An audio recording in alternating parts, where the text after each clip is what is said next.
Hey guys, and welcome to this week's edition of the Shrewsbury Biscuit podcast.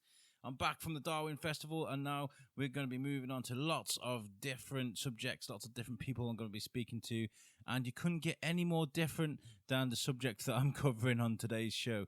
Today's show, I'm speaking to CHRISBEE, who is taking part in a rap battle competition in the Butter Market on the 15th of March, and it's going to be a huge event.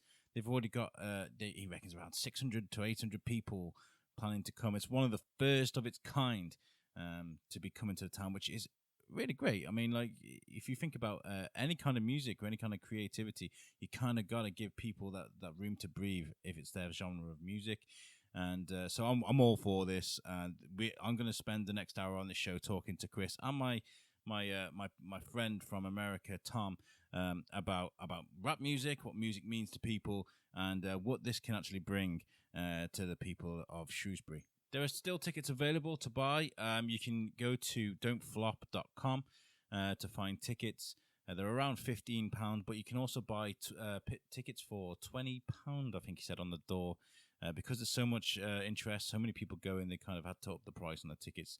Otherwise, the place would be full. But it sounds like a very promising event, and I wanted to talk about that for this week. It just it adds to the kind of flow of this show, to be honest. I mean, there's so much going on in this town that I thought it'd be really relevant to cover it. Whether it's the Darwin Festival, the Cartoon Festival, the Bellevue Arts Festival, the Comic Salopia Festival that's coming soon, or the Flower Show. There's so much going on in Shrewsbury, and it'd be great to let people know what's about and what they can go to and enjoy, and that's where I come into play. So there's literally something for everyone in this town, and it's such a beautiful thing. And there's even like lots of great little local events. I say little, I mean there's some really great events that happen in small places, small proud communities in Shrewsbury that are really making a lot of noise. For example, I spoke to Mark Fielden a few weeks ago about an event that he did. He does a charity called Cords Crush Cancer, and he did an event at the Inn on the Green. That was on the 9th of February. Now, I got an apology to make to Mark because I said I'd cover this on the show. I'd do kind of what I'm doing now. But with so much going on with the Darwin Festival at the time, I forgot, in all honesty, so I do apologise. But he said there's no problem. He's got a lot of people to thank, and so he wrote me something to send to read out on the show, which is what I'm going to do now. He put, after months of planning and preparation, the final week before the event saw press coverage in the Shropshire magazine, Now Shrewsbury, and Mark, he did his radio debut on BBC Radio Shropshire. This extra exposure to Cords Crush Cancer is what it's all about. Everybody kind of gelling together. That kind of same thing that I'm always talking about on this show. The event kicked off at about 7 p.m. on Saturday, the 9th of February, with a superbly talented Graham Clues entertaining an already large crowd and at their hosts, the Inn on the Green in Radbrook, Shrewsbury. They did a raffle which had prizes that were donated by local and national companies, and that went really well. They had a Name the Bear ceremony, which was they made a bear at Build-A-Bear, and they did that, which was really fun. It says here that entertaining MC Ben Upton introduced the auction prizes as the bidding got underway. First up was a replica England World Cup winner's shirt, hand-signed by Sir Geoff Hurst. The bidding was fast and furious as the fantastic items on offer were snapped up. The highest value this year was £250 for an overnight stay at the Isaac Walton Hotel, closely followed by a £220 for an overnight stay at a log cabin with wood-fired hot tub in Wales. The auction raised a total of £1,014.50. That's just the auction. The headline act were the Beautiful Ways, and they went on stage and they produced a stunning set, which was apparently full of energy. I wish I'd have been there. And then Mark got up and said a few words. He said on stage that they were delighted to announce that Cords Crush Cancer 4 raised a huge sum of £2,541.81. Since their first event back in 2016, they have now raised a massive £6,776.85 in the aid of the Lingen Davis Cancer Fund based at the Royal Shrewsbury Hospital. That's amazing, right? You know, this guy's doing a great job. I'd love to get him on. Next time he does an event, I promised him because of how I messed up last time, he will have my full support. I mean, I'd like to give him my support anyway. So Mark, whenever you're doing your next event, you're very welcome to come on the Biscuit and talk about it. And let's see if we can raise you some more money. It sounds like a fantastic event. So, and then there's that. And then you've got Claire Butcher, who's from Castlefields, and she runs a social enterprise called Lovely Land. It was a project that was designed to bring community together with a program of community-based projects, which was supported by local councillor Alan Mosley. And this is a great idea. You know, I'm always talking about bringing communities together and people working in harmony to, you know, create great events. And they have this amazing idea of a huge yarn bombing project. The Castle Walks Bridge, apparently they want to make it look a lot more colourful, and what they're going to do, and this was inspired by the Bellevue Arts Festival.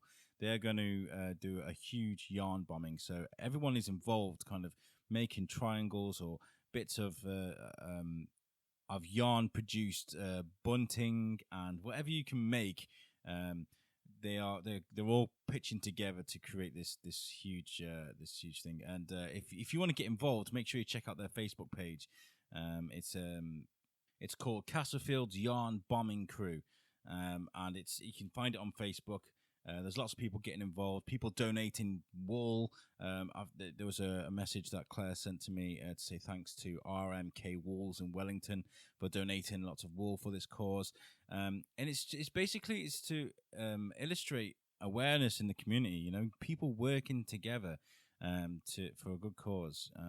And these bits of yarn, I mean, you'll be able to do lots with it. I mean, after it's all gathered up, maybe we can make blankets for the homeless, or maybe we can make a tapestry that somebody can put up somewhere. I know these are great projects, and it brings people together. So I'm all for that. And I have spoken to Claire, and hopefully I'll get her on the show. I'd like to turn up to one of their community events. You know, I'd love to speak to them about this. It's just so much going on in the town at the moment that you can't help but be proud to live here. And this is what this episode is all about. It's about being proud of what you bring to the community, and it doesn't matter what you bring. You know, whether you're bringing yarn bombing, charity events, whether you're bringing some of the biggest comic book artists in the world to the town to celebrate independent comic book artists, whether you're hosting rap battles, you know, something where people can go express themselves and be free on a stage and become that person that they always wanted to be. You know, it's all here in the town, and I'm really proud to be part of it. So yeah, this is my episode. I wanted to say a huge thank you to CHRISBEE for coming on. He's helped give me some tickets as well for this event, so I'm going to be there. I'm going to try and get some pictures and speak to some people at the event. Make sure you get those tickets. Have a look. I also want to thank Tom BRUNO as well, my American counterpart. I say it so many times on the show, but he really is. He's the American version of me, and I love him to bits. He helped me through this interview. So hope you enjoy it, guys, and I will catch you next week. Peace out.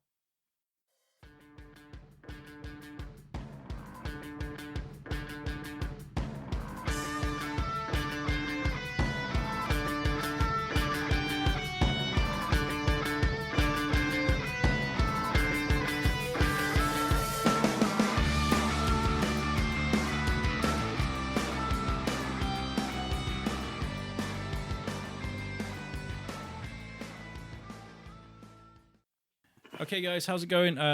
Today I'm joined but with somebody I met last week, CHRISBEE. We met off chance in Darwin's Cafe. I was out with, I bumped into Shane and Charlie Adlad in town, who were promoting the Comic Salopia event. And I was like, I need to get out of here. There's so many people. We walked around for about an hour trying to find a cafe during lunchtime, and it was rammed everywhere. And then I saw a little Darwin's Cafe opposite Game, right? Yeah. It's just next to Ashley's in town. Yes, and I went in there, and I do my usual thing. I was like, I got some leaflets for the Shrewsbury Biscuit. Would you mind putting one in your window? And we started talking about podcasts and things and music. And you told me there's an event going on. We're going to discuss that today. Now, this event is a little different to what I've been covering on the show. It is something I really do like, but something I don't have an extraordinary amount of knowledge on the subject. So I've brought in some help. He's my American counterpart, co-host of a lot of shows that we work on together. Someone I trust with everything in my life. Tom BRUNO, who's from Vermont. He's my transatlantic hetero life mate. How's it going, Tom? It goes well, sir. I'm going to talk like this, like I'm on an NPR interview, so I can make sure that I keep it to a down tone. I'm doing well. How are you gentlemen doing today? Doing pretty good, man. I'm good. I'm good. Thank you for coming on, Tom. I know it's a bit odd. The people who are listening to the Shrewsbury Biscuit, why is this American chap on my show? It was because this guy, like I said, I trust him. We do great shows together. I wanted to add some chemistry to this. And, if people are talking about Shrewsbury or the Shrewsbury Biscuit in particular in America, we've got Tom to thank for that because he does a lot of promoting for me in America. So people are talking about Shrewsbury in America because of this show and because of Tom. So thank you for that. Yeah, absolutely. I mean, I think it's that as well as the fact we have our own Shrewsbury in Vermont You that is do? nowhere near. Yeah, no one has a podcast for that one though, so I feel like we're missing out on something. But that being said, I also have a unique knowledge of rap music, and that kind of goes into what today's show is all about, right? I mean, we're gonna talk about some rap. Yeah, because you're a musician, right? Yeah, I mean, primarily that's my trade. But like I'm venturing into this now, so we're gonna see where this goes. Oh, okay. So let's talk a bit about you. So, what's your history? Are you from Shrewsbury originally? Yeah, I'm from Shrewsbury. I live in Nescliffe, Oh, right. Okay. a little place called Wilcott. It's a little hamlet, but Shrewsbury's kind of been somewhere I've been bouncing around since I was kind of 8 years old. Okay. I used to go to. I was in the cadets for many years. There's a training camp in Nescliffe. There is Nescliffe training camp. Yeah, I used to go there quite. The houses that I live in used to be the old military houses for the people who used to occupy there. Oh wow, that's cool. I remember we used to go training there, and there's a training ground, and the instructors would be trying to talk to us, and then you'd have all these helicopters like flying literally just above our head because there's a helicopter training camp there, and they'd be doing all these like routines, like turning on the side and doing all these, and we'd be like, "What did you say? I can't hear you." They do a lot. So, They do a lot so of helicopter training out there. Low flying helicopters. So sometimes your entire house is just shaking because the helicopters are flying so low. So literally every day that you live there is like being in a Michael Bay film. You're Oh, it's like, I great. don't. People are Literally. jumping. Oh god. So what kind of what is your history with music then? Music. I like. Okay. It really hates me saying this because you hear it so often. It's a very generic kind of statement, but I literally love all music. I mean, I know people that say that they love all music just kind of as like a fleeting kind of expression to kind of not even venture into the topic of music. But me, I like I've got music at home downloaded that if I started it now, it would take 7 or 8 months to stop finishing without repeating a song. Like I listen to everything. I listen to hip hop. I listen to rock, metal, jazz, classical. I listen to the whole bunch, man. I love music. Oh, really brilliant. And you play music yourself? I do. I play acoustic guitar, and I sing, and I do mostly functions. So I do weddings, birthdays, kind of whatever they kind of want, and they give me a set list in advance, and I kind of learn it for them, and I play it for them. So did you do the pub circuits and things? I used to do the pub circuit. It's probably not so much anymore because Shrewsbury's probably one of the best paid places in the country for musicians in pubs. And the further you venture out, the less you get paid. For example, if you played a gig in a pub in Shrewsbury, you can get anywhere from 160 to 200 quid for a 2-hour slot, which is Wow. pretty good. Yeah. If you went to somewhere like Liverpool, you'd probably get paid about 20 quid. Competition, right? Yeah. If you went to London, you'd have to pay them. Yeah, I guess, right. That's just how it is. Yeah. So I mostly do functions these days. Number one, because they pay better. Number two, it's too easy to overexpose yourself in Shrewsbury. A lot of people that do the circuits will pay a pub in one place in Shrewsbury on Friday, then another on Saturday, and then another on Sunday. And it gets to the stage where it's like if someone's going to come see you on Friday, they're not going to necessarily come to see you on Sunday. So I try and keep my public gigs down to a minimal at this point. I like music. I'm a lot like you. I've always liked a little bit of everything. Never really been against anything. I have preferences to things that I really don't kind of fall into. Like I'm not a huge country fan, but I definitely have respect for their genre of music. It just tends to be when they start to be a gimmick into themselves. You know what I'm Yeah, saying? yeah, commercial, because Yeah, it tends to become more of like a kind of manufactured sound, and it's kind of very e- forced. Uh, exactly. It's like what they expect them to sing about, not what they actually sing about. When you hear somebody like Johnny Cash singing his songs, you're like, oh wow, Johnny Cash lived this life, at least to the most that he, he doesn't do everything that he says, but you're like, oh wow, I can understand that through your music. I can feel the pain, I can feel the tragedy, I can feel the happiness. You feel things. But then you listen to certain people on the country circuit today, and you're like, I don't think you believe in any of these things. I think you're just singing songs to make money, which is fine too. But why not just sing that? Ludacris made tons of money sing about how much money he makes. yeah, literally. But that's it. I mean, music's expression, and it doesn't matter. Like, there's different kinds of music for like for whatever you're feeling at the time. Like, you know what I mean? If you're angry or whatever, listening to metal really gets it out of you. If you want to be political or whatever, I mean, rap music's pretty good for that. Like, there's ballads and stuff if you're feeling really heartfelt or like heartbroken, like that kind of thing. But the thing about that kind of expression kind of thing is it does kind of get lost in translation when it does become commercial. And you were talking about country, because country specifically is probably one of the most hurt genres because of the commercialization of it. But there's still incredible bands out there. I mean, especially if you like bluegrass or anything like that, you should really check out Punch Brothers. Punch Brothers are absolutely incredible. It's a very modern version of bluegrass, but the technical ability and the expression of it is just absolutely phenomenal. It's like I feel at the moment there's a lot of censorship with types of music. I mean, like we've on one of the shows I work on, we've got John Edney from OPM coming on because we're doing a noughties nostalgic thing. Because I think the noughties for me, obviously, because I didn't grow up in the 60s, 70s, or 80s. I was born then. I feel like there's not been any sort of era like it where like they would throw like Linkin Park into the mainstream. They would throw Eminem into the mainstream. Yeah. They'd throw everything into the mainstream music. Whereas now, it's kind of you have to look for it, right? The brick walls are back up. You know what I mean? There's definitely a bigger barrier around the music scene. Yeah. The reason the 90s was so great, obviously there's a lot of nostalgia there, and it's not to say there wasn't a lot of commercial music in the 90s, because of course there was. Yeah. A lot of it was very manufactured. But the reason the nostalgia works of it, because it was such a eclectic mix. The genres were literally clashing with each other over who was top tier. Like, you had the alternative scene, you had a lot of punk rock coming through.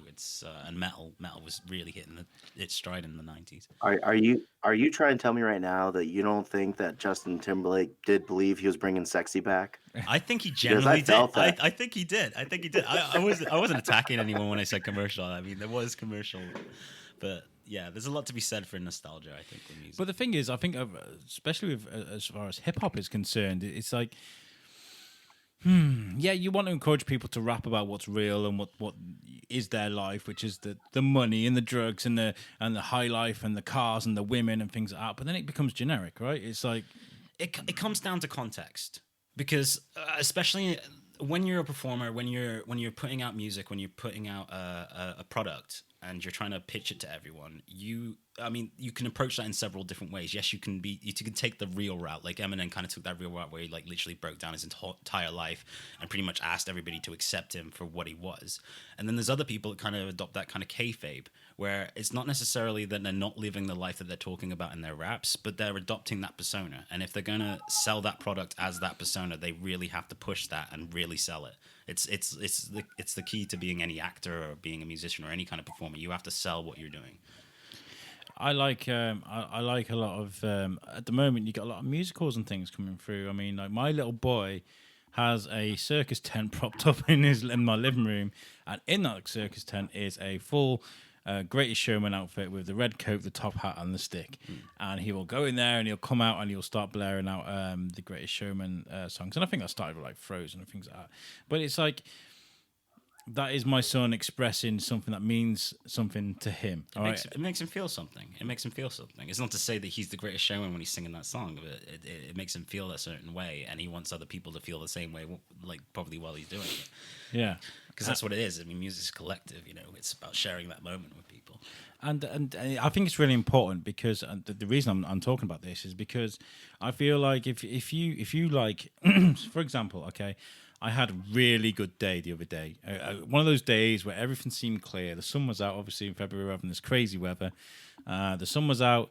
I was listening to music, and a Puddle of Mud song came on. I can't say the name of the song because yeah, it came on. I hadn't heard it in years, and I had this beaming smile on my face. I had my sunglasses on, and someone was beating on me while I was driving. I was happy, right? And if people feel that way about hip hop, whether they feel that way about the blues or jazz or The Greatest Showman, I really encourage it, because I think it's really great, especially in this day and age at the moment where we're having this attack on mental health. Funding being taken away from schools, from the NHS. There's certain problems at the moment in the UK that I feel like we can self-medicate with things that make us happy, like music. Sure. Sure. I mean, we're living in an age now where a lot of things are coming to the forefront. Like, there's actually terms for, like, you're talking about things like anxiety and stuff. Yeah. I mean, anxiety, we didn't really have a word. I mean, obviously we had the word anxiety, but it didn't really mean that much as it does today. Today, like, a lot more people are kind of understanding it. It's becoming a lot more known what it means. And the thing is about any kind of music or entertainment is it sets the mood, it sets the atmosphere, whatever the context that you're doing it, whether or not you're sitting down and watching a TV show, whether or not you're listening to some music in your room by yourself, whether or not you're out at a club or you're out at a venue and there's a band playing, it sets that mood.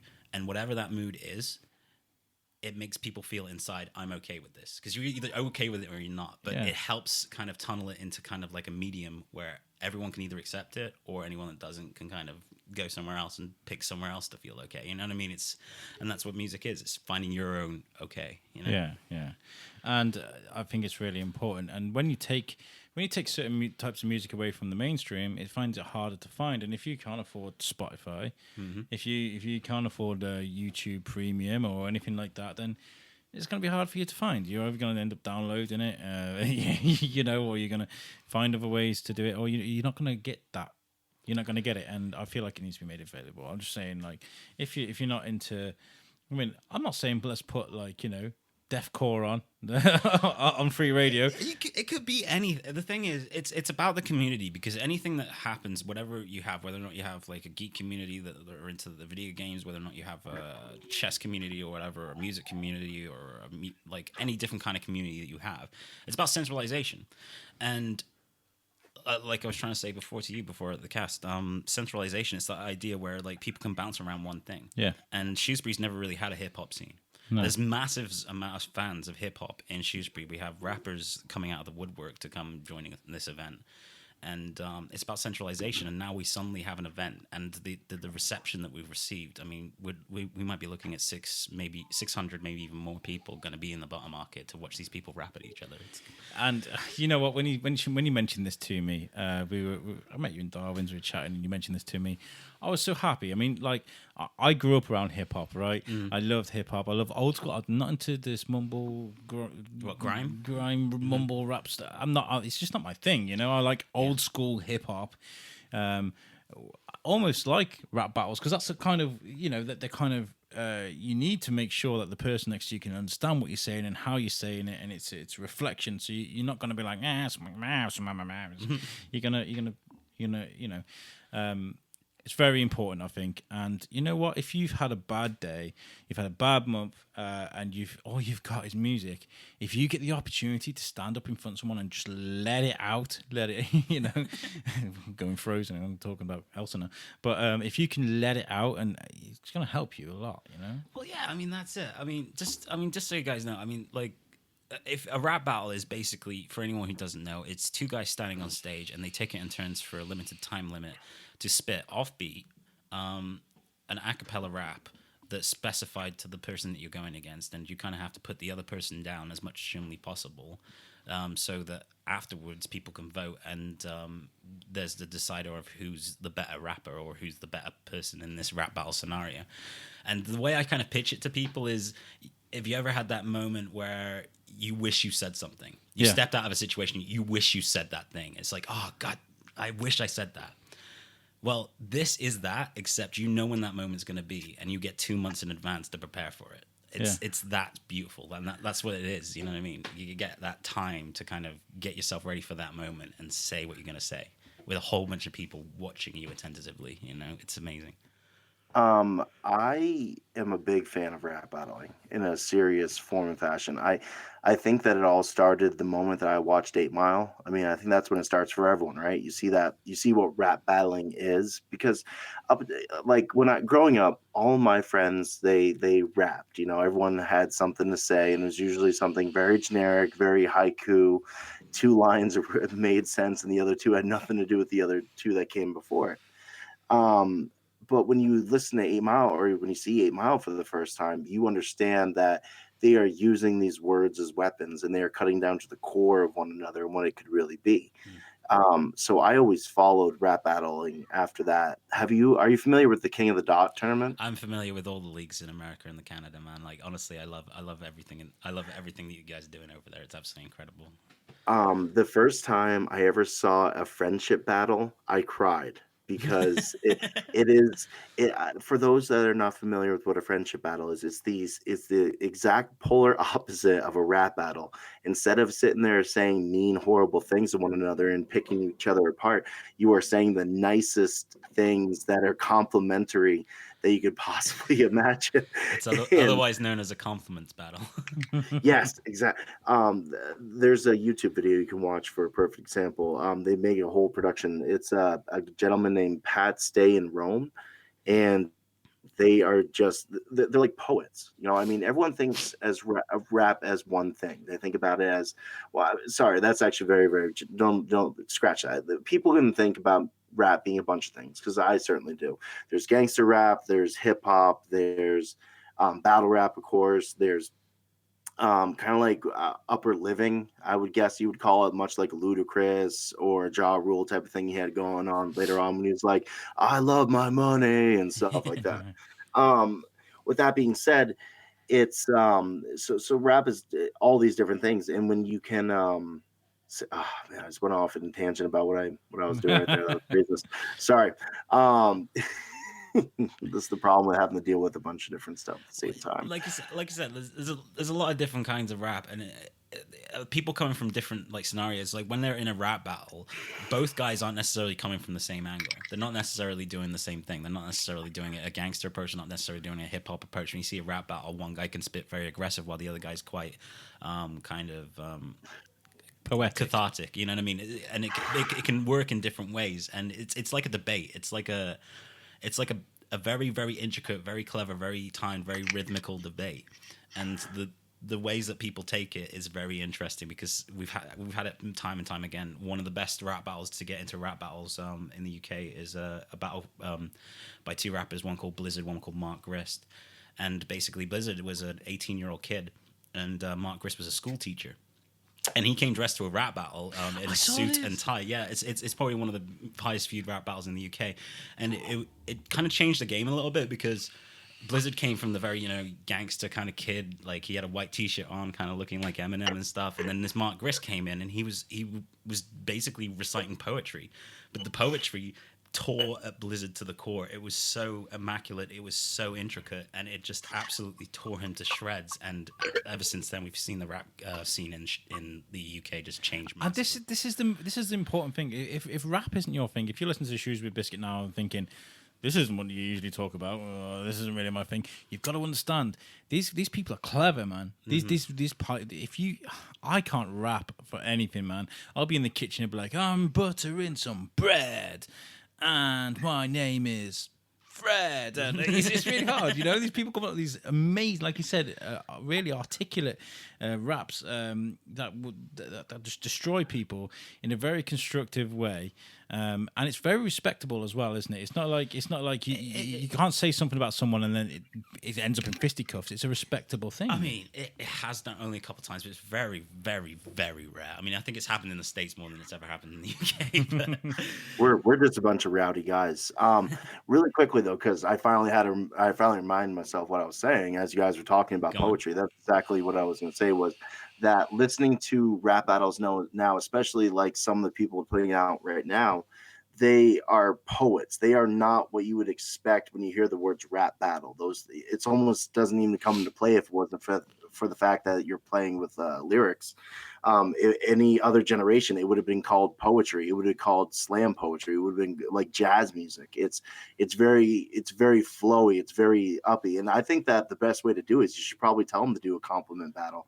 Like, hey guys, this is the nice family version of how you do this. You can bring your kids to this one. Well, yeah, I mean, this is it.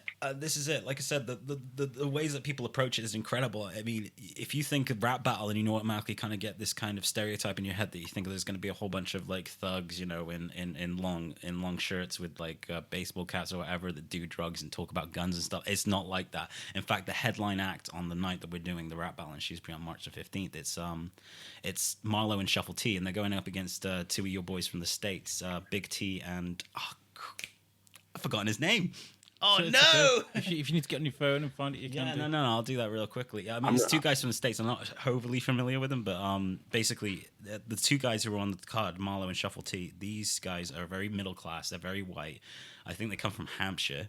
They're university students. They're incredibly clever, and it's a tag team battle, so it's two guys versus two guys, and they finish each other's sentences. They bounce off each other so well, but it's nothing that you'd expect. They do not like represent any kind of thug image that you'd see in rap. So it, you know, like I said, it just shakes things up. You just never know what you're gonna get at the rap battle. And you know, I work with around mental health and people that are affected by it in my job. And I always say to people, if you are struggling and you don't have an outlet, you try writing something, man. And we've had examples of people that will just go and write music. They'll write music, they'll write raps, they'll write songs, draw tattoos even. You know, if you've got a way of you know, letting that out creatively, then do it, man. Do it. Get on it, you know. Absolutely. I mean, it's incredible because the thing is as well, like a lot of people kind of worried about it because I've had people say to me, it's like, aren't you worried that this guy's going to tear you to shreds? Like, I'm going up against this guy, Peace Soldier. He's 6'4". He's a big guy. He's also been doing this for a long time. He's been doing this for like over half a decade. And a lot of people say, aren't you worried he's going to like really rip into you? It's just like, yeah, sure, of course. But you enter into a rap battle knowing that someone's going to insult you. Yeah. And the beautiful thing is about it when someone's like, obviously it's great having to vent and getting up and saying a whole bunch of stuff to someone and putting them down and like kind of putting them into place. But having someone do it to you, you step out on the other side like a lot stronger, because if you can stand on stage in front of a whole bunch of people and have a guy rip into you for absolutely every aspect of your life that you can possibly imagine, what's anyone got left to say to you? It's brilliant. There's something really liberating about being quite honest, and kind of naked almost, you know, and being like that in front of other people. I mean, I've done little bits throughout my life, but most recently, I've been doing bits at the prison, the scare acting and things like that. And you know, for me to do that at the time was kind of really daunting for me. You know, it's nerve wracking, and the thing is about it as well, especially anxiety. If you add any of that into the performance, it can kind of ruin it a little bit because you kind of reside it. When you're doing something like this, you have to throw yourself into it. You just have to go for it. You find something, whether or not it be music, whether or not it be acting or everything, you have to own it. Absolutely own it. All those other parts, all the anxiety, all the like things eating you, or anything that might make you self-conscious, those things are completely obsolete in that scenario. You have to absolutely throw yourself into it. You have time afterwards to feel like miserable. If you want to like crawl into a little ball of depression afterwards, go for it, just to make yourself feel better, whatever you need to do. But when you're doing it, when you're in that moment, go for it. You are a god. You have be to the god. That's it. You're assuming the role. Yeah. Okay. I feel that. I mean, I went to an event last night. The launch of some educational books by Kay Brophy, which I'm going to try and get on the show. So I went to an event last night at the library with a load of teachers, head teachers, governors of schools. There was loads of people there that I just did not know. And the way I explain it is, Tom's heard this many times before, I can be socially awkward sometimes. I can be socially awkward. I remember Christmas trying to get like pop shots with a microphone about Christmas with people, and I just shrink up like a little ball. Yeah, get a microphone in front of me, and I'm almost Elvis, man. I can do this. This is my jazz. This is my music right here, and this is the most encouraging thing about hip hop, about music, and about doing something that's creative. You become someone different, and you can really what's the word? Um, Gentrify. I don't know. You assume a role. You You assume assume a a role, role. yeah. And that's the best thing about it, because if there's one thing that performance has taught me over the time, because I've spoken to a lot of musicians, some well known, some not very well known. But if there's one kind of consensus across the whole like board, is that every single one of them is nervous. It doesn't matter who. It doesn't matter who you are. It doesn't matter like what they do. It doesn't matter what style of music they do. They always get nervous, and the nerves never go away. Because a lot of people come up to me and say, "Oh, I wish I had your confidence to go up and do what you do." It's like it's not confidence. I am a nervous wreck when I go. Even to this day, it doesn't matter if I'm playing to. I played to 25,000 people. I've played to 10 people. It doesn't matter whether or not you're playing to a small crowd or a big crowd. You get nervous, but I've always been told that you should head towards what makes you nervous, because if it makes you nervous, it means you Run care. towards it. Yeah. It means you care about it. It means you care. If you didn't get nervous, then you're in the wrong line of work. Yeah. Oh, that's so true, isn't it? I think Alex, your biggest not flaw, the reason that you get so nervous when you do this, and the reason you're so much more comfortable when you're just sitting in front of the mic, is because in front of us, you don't need to be validated in front of Garrett or I or people that we're interviewing, because we tell you all the time, we laugh back and forth, we enjoy each other's company. That's how you know that you're doing what you're supposed to be doing. But when you go into rough scenarios, like you're going to talk to a dude who does children's books in front of a whole bunch of people that, up until we got into like our 30s, we would consider our uppers, or the adults in the room. We still feel like kids when we have all these successful people around us, and it's because these people aren't telling you that you're doing a great job, even though you are, because you're the only person doing this. You're the Yeah. only person that's really pumping up the Shrewsbury community as much as you are, and letting people know what's going on, where, and what they should be looking out for. And hey, this is coming up here. It's an important thing you're doing, and I think you should realize that when you go to these public events, that even though they might not know who you are, you're doing them a big service. Yeah, and I think that's the problem I have is that when I'm stood there in the corner, especially when because I've got this real hair issue at the moment where I'm growing my hair for charity, I look daft. I almost look like Bill Bailey, right, without the bulgy eyes and the money. But so when I'm stood in the corner of a room with this weird hair, people go on face value, and I feel like I should wear like an A board, or sandwich board, whatever you want to call it, saying, this isn't me. This isn't the normal me. I'm a nice guy, not strange. But I mean, but even your weirdness, which is your hair looks weird, and it's not sugar coated. Your hair looks weird, but even that you're doing for a good cause. So you're putting yourself in these situations where you want to be respected by these people that look at you and like, oh man, what's up with this dude? He looks like he just rolled out of bed. Be like, man, I'm just doing it for everyone. Everything you put out is for somebody else. Well, I couldn't actually agree more with that. I mean, the thing is, when you approach any kind of performance, when you're talking about like, going to shows and stuff, every single time you're getting up in front of people, it's a performance. And you can approach it one of two ways. You can approach it the wrong way, as far as I'm concerned, which is making a pitch. If you're trying to make a pitch, you're trying to sell something, and it's either going to hit or it's going to miss. If you approach it the other way, like he said, you're doing them a service, then you're assuming a leadership kind of role. You're setting the atmosphere and the mood for anything that's going on, whether it be an event, whether or not it be a speaking thing. You are a leader. And those people, you're doing them a favor. They're relying on you to take charge of the situation and create that atmosphere. If you make it like a pitch, you're trying to sell it to them. If you're that leader, they're already sold. You tell them what they like. You know what I mean? yeah, and do you know what? I don't know why I get like that, because the biscuit's doing really well, and I'm grateful for everyone for the support. But if the Shrewsbury Biscuit is doing well, Shrewsbury's doing well. I'm promoting the town, I'm doing good things, But oh well, it is what it is, and we're going places, and I'm really grateful for where it's going. But let's talk about you, man. How did this happen? How did you get involved with rap battles? I was What's going on here? I was approached. I'd say to be honest, if I wasn't approached, I would have asked to be involved. So I'm not going to take that me being approached as a too big a thing. But they came to me. Yeah. I've been doing the music for years. I'm solo now, but I used to be in a 2-man improv hip hop funk band. Ooh, that sounds interesting. Called Tom and CHRISBEE. And we were kind of like a comedy act, and we did some stupid stuff. We got up, we made a video in my conservatory of us doing this kind of loop station hip hop using beatboxing and electronic guitar to kind of like make this sound, and then I basically rapped over it. We dressed up in geek outfits and we put a video out. We thought it'd be a lot of fun. Oh wow! Like 15,000 views later, it got entered into a competition, and we ended up winning this competition, which was like an online thing. It was Oxjam Band of the Year, which is kind of like a charity event using music to promote the charity. And we ended up winning this competition for being the Oxjam Band of the Year because of this video, and they gave us £3,500 worth of Fender gear, which is amazing. Drum kit, bass guitar, electric guitar, and everything.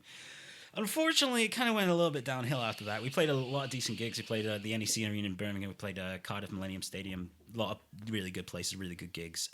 you played the NEC. We played the NEC. It was for a children's. Wow. It was for a children's awards. Well, not a children's awards show. It was for a teens awards show. Basically, anybody of 16 years of age that had basically accomplished anything in any field, whether or not it be engineering or science or music or anything. And basically, it was kind of this event, and we played the halftime, and there was loads of people there, man. There was absolutely loads of people, and yeah, afterwards we kind of like had an interview on Shrewsbury radio for the Oxjam, and I'll be candid about this. The one thing I said is like, please don't tell them that we sold the gear, because we sold it. Like, we didn't use it. We used the loop station. And obviously, because like Fender were sponsoring the event, like they wanted to know. It's like, oh, how are you getting on with the gear? Are you enjoying the gear? It's good gear, isn't it? Because we're sponsoring it because we're doing it for charity, but at the same time, we want you to promote our product. And we're like, sorry, yeah, we sold it. And like I sold like Tom, the guy I worked with. He was terrible. You could not stop that guy from saying something.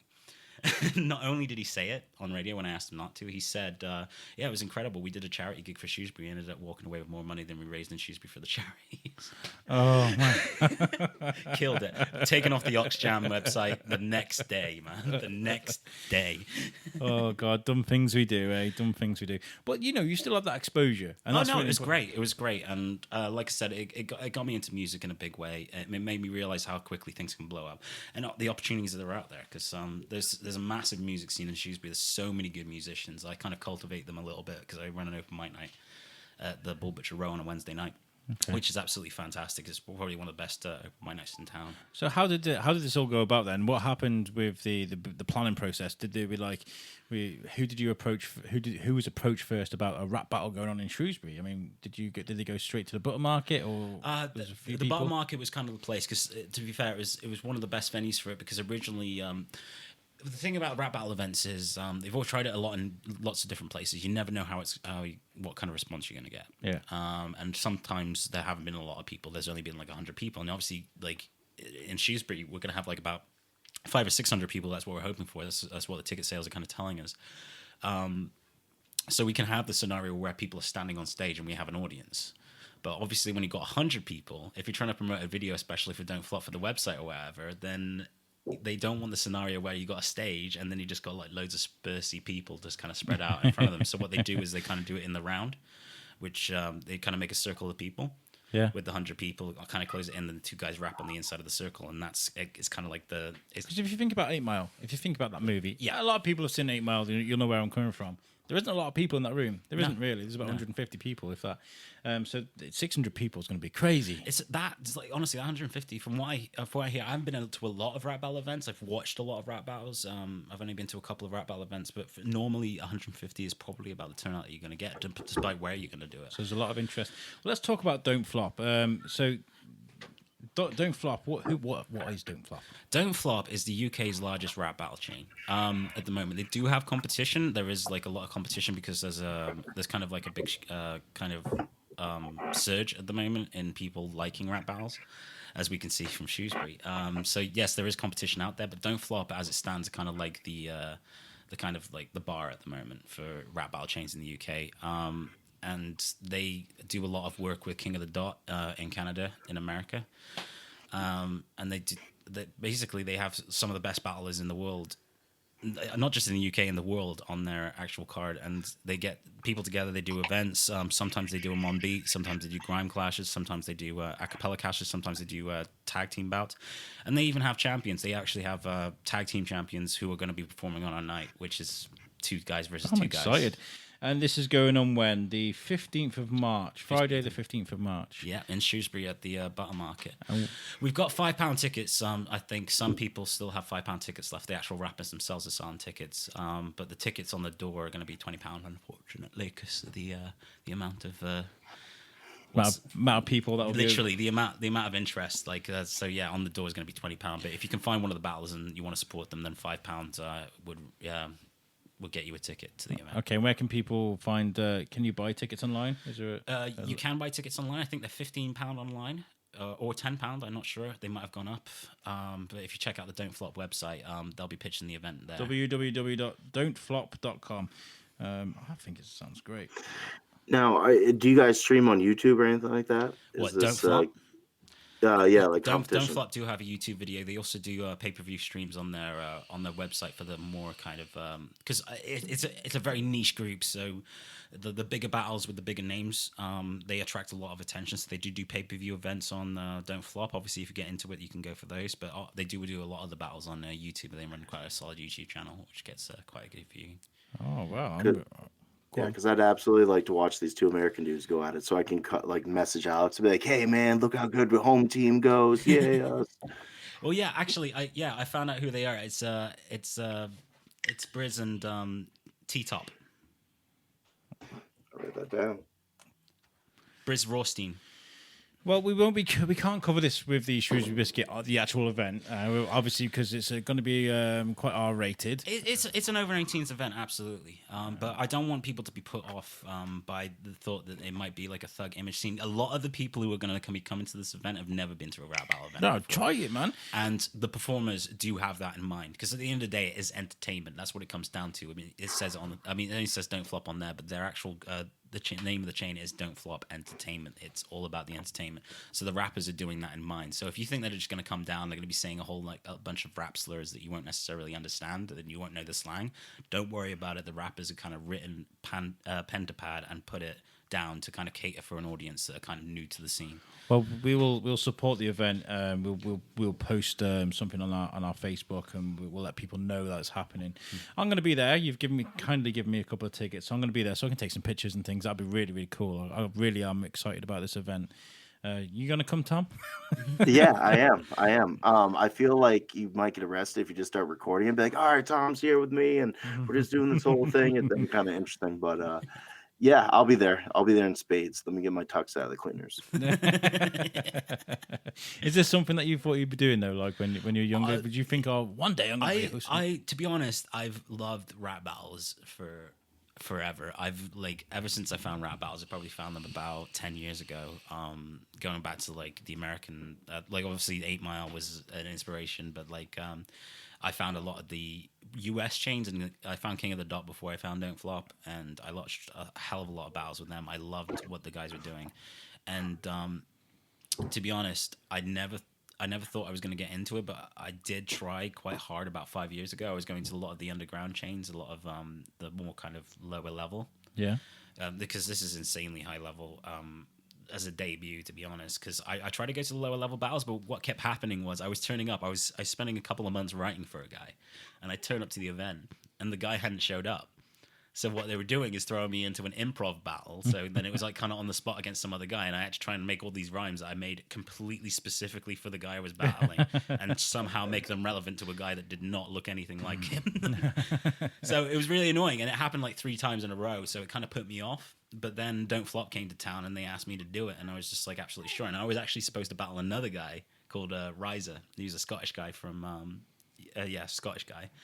And he pulled out. He pulled out about 3 or 4 weeks ago, and they turned around and they said, "Oh, Matt, we're really sorry," because I even told them the story about me not wanting to necessarily do it because I keep having battles pull out on me, and they ended up putting me against a guy called P Soldier. And P Soldier, like I said, he's been doing it for over half a decade. It's very rare you'll see a debut battle where the guy's going up against a vet, and this guy is an absolute vet. This guy. So you're gonna get ruined. Oh no, I'm gonna kill him. I'm gonna kill him. Well, it really speaks to your character though, and how much confidence you have in what you've written down, because you still did it. That's a whole level of confidence I think everybody wishes they had. because it's not only that you're going to get on stage It's and either do this. confidence or stupidity. We'll find out. A little bit of both. I mean, they both come into play, right? But maybe it's the stupidity to actually believe that you can do it, and sometimes you just pull it off. Hmm. And this is amazing for me, for a guy that does a show about Shrewsbury, and about the creativity, the bottomless pit of creative people that we have here.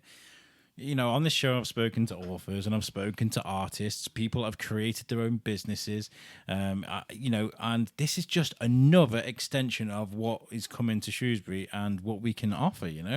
If this takes off, surely you're gonna see another battle and another one. I mean, this is it. I mean, like I said, like the normal turnout for a battle rap event, from what I hear, is probably about 150 people. I went to one in Manchester for another company. And then that was a big line. There was a lot of big names on there, especially for people who are fans of battle rap. There was a lot of names on there that, if you ever watch battle rap, these are the best. Like, if there's ever going to be international clashes, US versus UK, these battles would be there. These guys are insane, incredibly raw talent, and there's like 80 people in the room. So, like, the average turnout is like 150. So for it to come to Shrewsbury, like, it's very much a white, middle-class, conservative town. And to throw an event like this in the button market and have 600 people turn up, it just shows how much we've been calling out for this kind of thing. Because it will centralize that kind of group. It will centralize kind of people. It'll introduce it. And some people might get turned off by it, but I reckon it'll open up a whole new world. I talk about the spark all the time. Sometimes it just takes that one little spark of inspiration.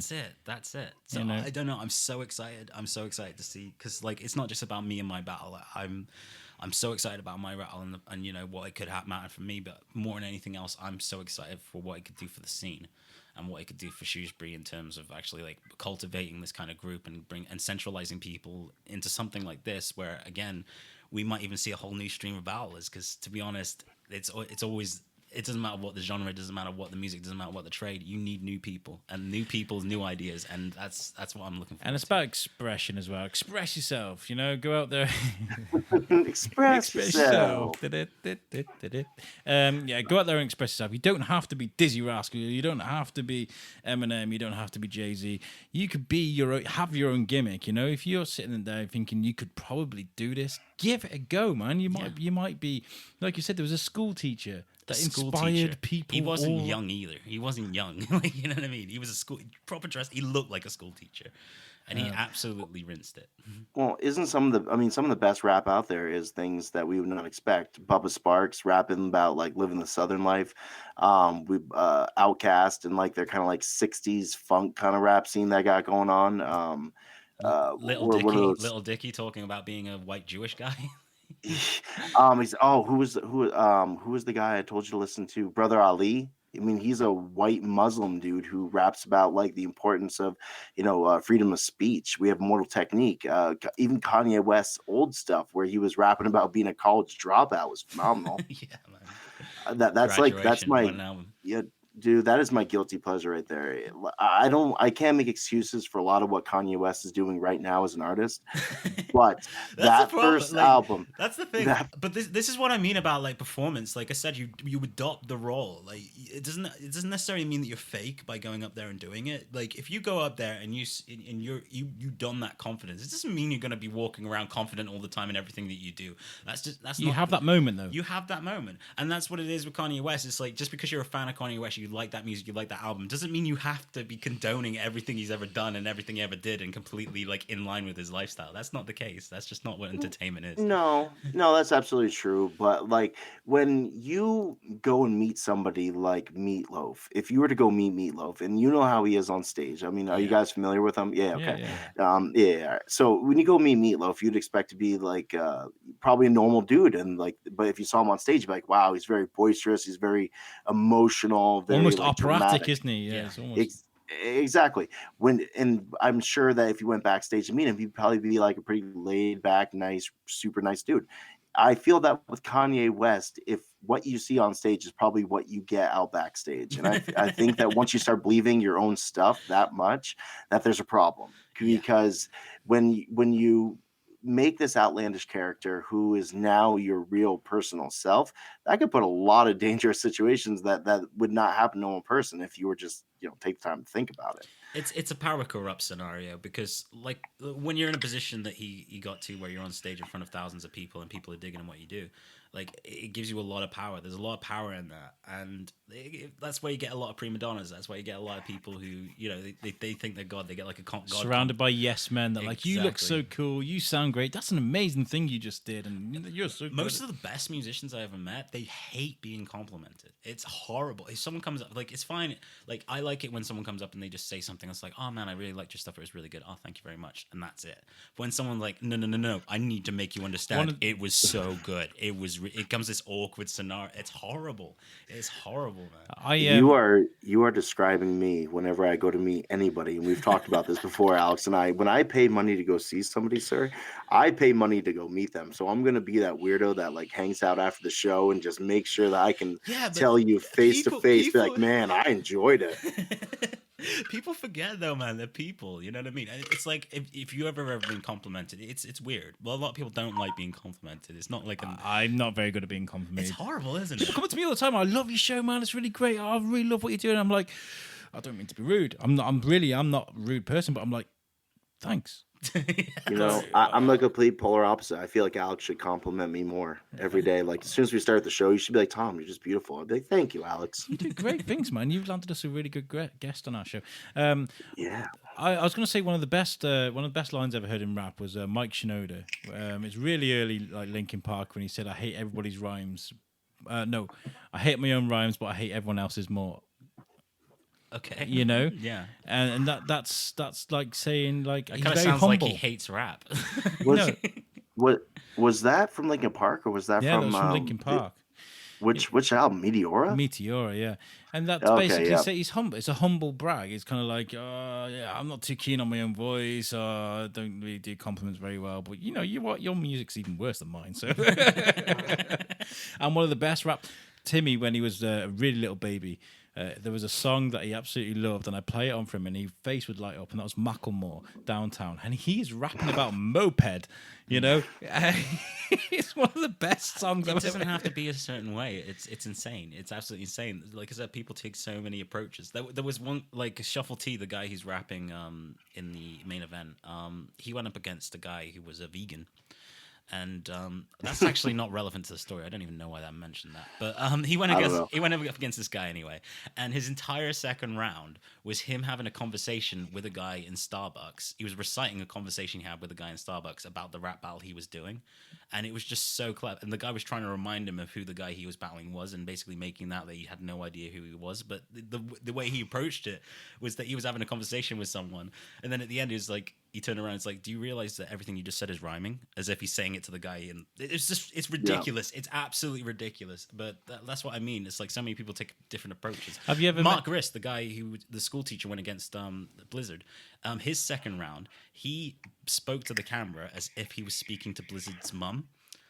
As a school teacher, so the whole thing kind of just made sense. It was completely like fourth wall breaking, but you immediately accepted it because he was a school teacher, and it's as if he's talking about. And that would inspire a lot of people, is to hear a teacher, knowing that not every teacher is boring, and all sort of, no teacher is boring, by the way. They inspire young people, but that kind of, like I said, the language is absolutely appalling. But if you want to know what they kind of do, check that out because. Well, I mean, I always feel that there's something about I steal this from Kevin Smith because I heard it the first time and I thought it was the most brilliantly well said thing about curse words, and that there is no such thing as a bad word. There's only bad intentions. So if these people are Love it. saying these things and they're using it as like a way to help their narrative, then it shouldn't be a bad thing. But if you're saying like oh f you in a negative way, yeah, that's a bad word at that point because you're trying to put some negativity towards somebody. But they also got to remember it's a show. That's part of it. So there might be a little bit of that, but it all depends how sensitive you might be, right? I mean, there's some children that I meet that I'm like, oh, you could handle a lot more than others. My daughter, I let her watch certain horror films based on what I feel that she can handle. And I feel that parents should be doing the same thing. Because I bet you there's a couple parents out there that might want to do something more with their kids, and this might be that type of thing, right? a little bit of that common I mean, bonding ground I of mean, hearing something that is part poetry and part hip hop. I mean, I wouldn't necessarily call myself like a PG artist by any means, but I actually love the fact that there are banned words. I love the fact that there are words that you can't say. Yeah. Because it gives them a lot of power, and that's the thing. Like, I'm not saying like that anyone should like try and like swear words are all right. I'm going to continue using swear words. Shakespeare swore. I don't necessarily do it in a conversation setting, but in a performance setting, especially a rap battle, like hell yeah, I'm gonna swear. Like it's gonna be one of those things, and it's not necessarily because I have a limited vocabulary. That's not the case in slightest. But there's a lot of power in those words, and it's not a case that you should teach your kids not to swear. You should teach your kids when to swear. Context. Absolutely. Because the thing is, if you're someone who f this, f that, and swearing all the time, then when you do actually have a scenario when you need to use it, it's got no power to it whatsoever, and no one's going to be paying attention. If you're someone who never swears, and then suddenly you're met with a scenario that really riles you up and gets you angry, and you turn around and you suddenly swear for like the first time in forever, people are going to just turn their heads and pay attention. There's a lot of power in that. Yeah, it's all about language and communication. And you know what? Like these kind of events are, if you've ever seen someone that's almost a complete introvert, someone that doesn't really talk to people, that doesn't really light up with emotions, that someone that kind of just floats around in life, and they take something like this and they own it on stage, and they become a completely different persona, and they go from this almost bumbling kind of guy to almost a god on stage. It's so inspiring. It's empowering. I mean, there's a journey with everything. You see it time and time and again, the amount of artists that like they could be like the most kind of plain, kind of bland, kind of vanilla, kind of like looking people in the world, and then suddenly they get popular in music and everything, and then suddenly they're whacking out the tattoos, and they're kind of becoming the persona that they kind of always were in the first place. They knew they were that person, they could see it in their head, but they didn't have the confidence to get themselves there. And sometimes it just takes that little pop for them to get there. So it's awesome, like going back through time and seeing like somebody's first film that they did, or the first song that they did, or the first rap battle that they did. Like it's one of those things. Like it's all a journey, and it's about, like I said, adopting that role. It's not necessarily. I feel like you've got. I mean, it is bad language, but it's not that bad. But I feel like you've almost got to suck for a little bit before you realize which direction. Like with X Factor and all these things, Dave Grohl very famously said, you shouldn't be treated as a star straight away. You should grab some equipment, go into a garage with your mates and suck for a bit. Learn how to play these instruments, and learn how to gel with a band, or learn how to spit bars and write lyrics and things like that, so you can progress, Yeah, I mean, the first time I ever played music, like I was 18 and I'd been playing for about 6 months. And I was playing in my bedroom. And I thought, oh God, yeah, I'm really good. Yeah, this is amazing. And I think I went to my first open mic night, and I tried to play. I think it was "Nothing Else Matters" by Metallica. Yeah. And I was nervous. My leg would not stop shaking. I had a bit of sweat coming down me. I kept starting and stopping, and like I was really nervous. And I was mumbling, and I kept getting the chords wrong. And it annoyed me that much that I went back and did it time and time again. I think that's the wall that you hit. If you care about it enough that you can get past that first bit, because you're gonna fail. It doesn't matter what you step into. If you're a novice and you have no experience, you're going to fail. No one gets perfect every time, but it only takes one time for you to get it right. You get it right that one time, that's it. It's not about the failures, it's about the successes. Exactly. Progression. And it's not like a tally. It only takes one success. You could have 100 failures and one success. I mean, how many gigs did like Ed Sheeran do before he was even noticed? You know what I mean? That guy's beautiful. I bet the first moment he picked up a guitar, he sounded amazing. Oh, God, yeah. This is great. I mean, let's talk about where it is again and when it is, because I think it's really important. If you've never been to a rap battle, which this from the sounds of this, it's not like something that's happened in Shrewsbury very often. I don't think it's ever happened in Shrewsbury. Well, try it, guys. If you are inspired by this sort of thing, by this music, and go and listen to it, go and watch it. You might find a connection there. It's at the Butter Market in Shrewsbury, and it's on Friday the 15th of March. And like you said, the tickets you can get for about £15 online. £15 online. Like I said, if you find or know any of the artists involved, they do have £5 tickets left. Some of them do. I don't, but some people do.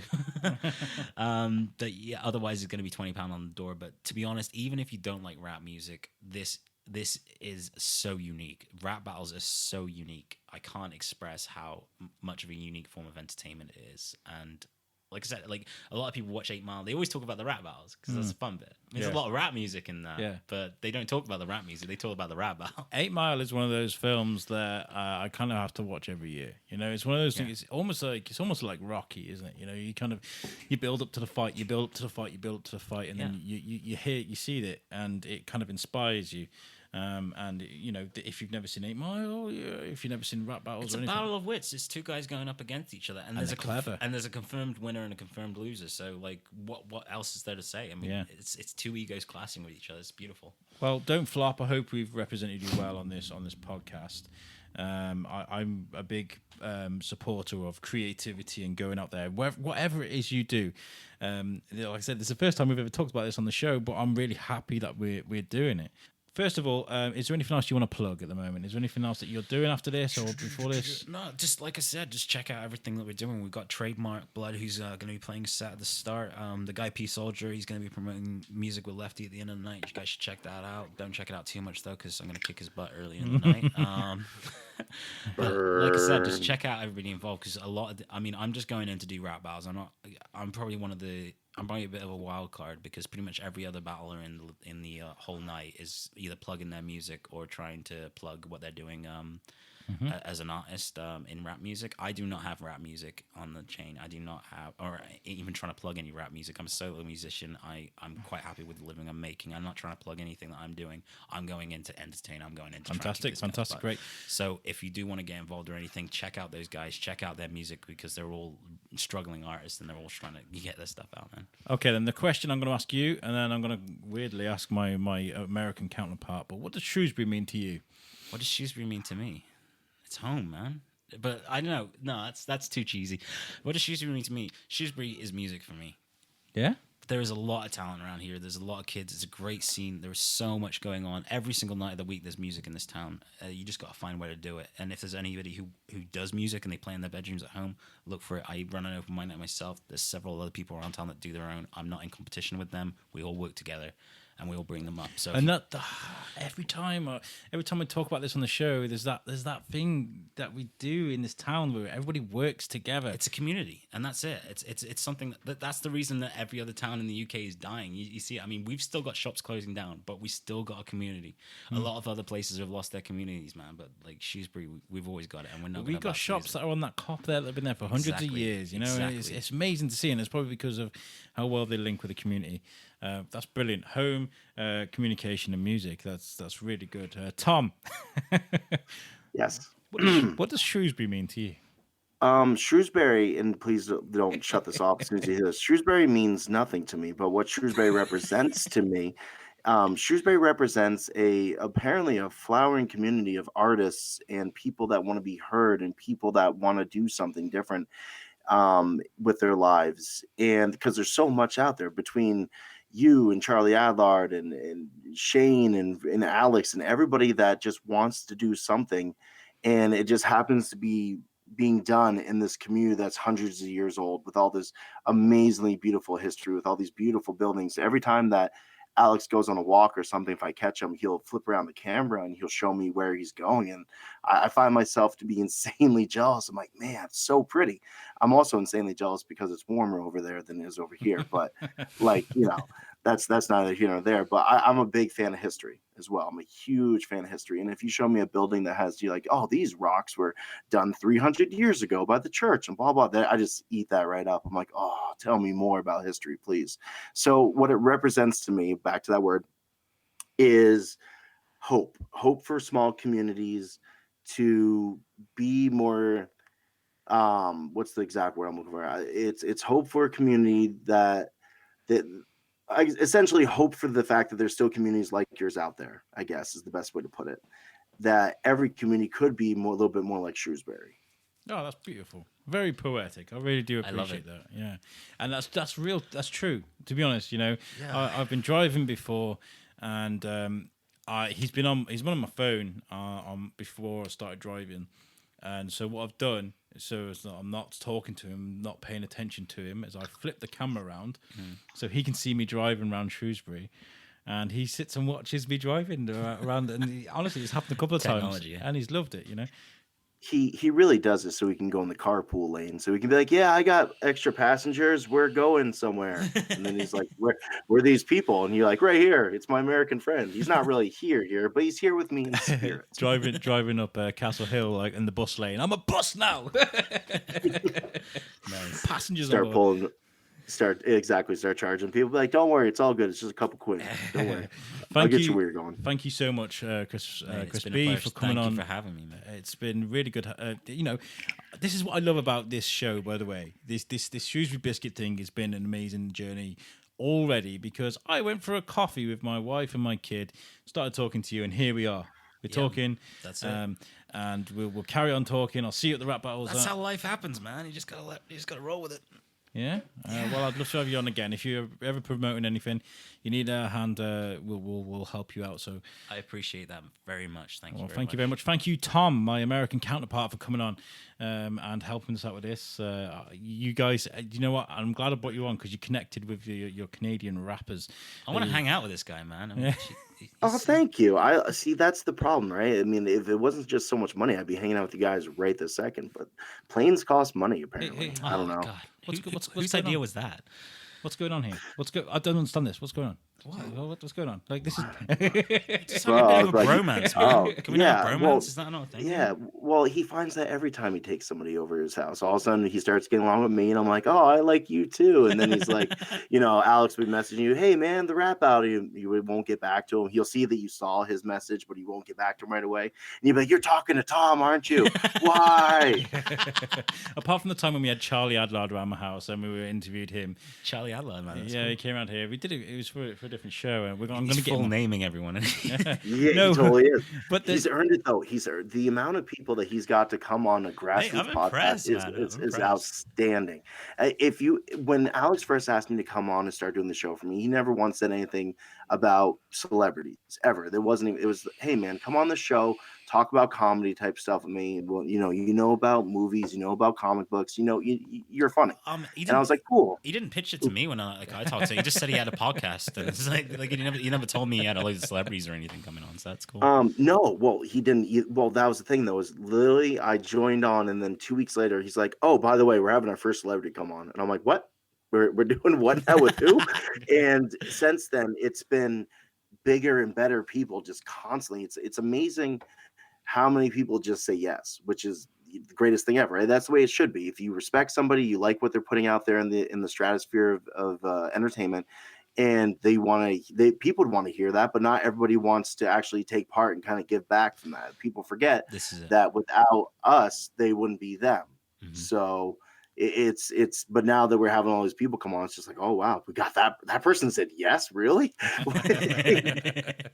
But yes, I do hope to get Charlie and Shane as well. I want to get them both on. I know we had spoke to Shane, but we're going to be getting involved a lot with Comic Salopia because I think it's going to be an amazing. Oh man, I thing. can't wait, man. I can't wait. It's gonna be big. It's going to be one of the biggest things to happen to Shrewsbury, I think, for a while. Well, anyway, guys, thank you very much. It's been an absolute blast. And, guys, I hope you enjoyed this different version of the show. I mean, we've been talking about Darwin for the last 2 or 3 weeks, and now we're talking about rap battles. This is what I want to do with this show. I want to venture different alleyways and go down different paths, and this is exactly what I'm after, is that creative spark, So thank you very much for bringing that to me. It's been a pleasure. Thank you. Thank you. Cheers, guys. Cheers.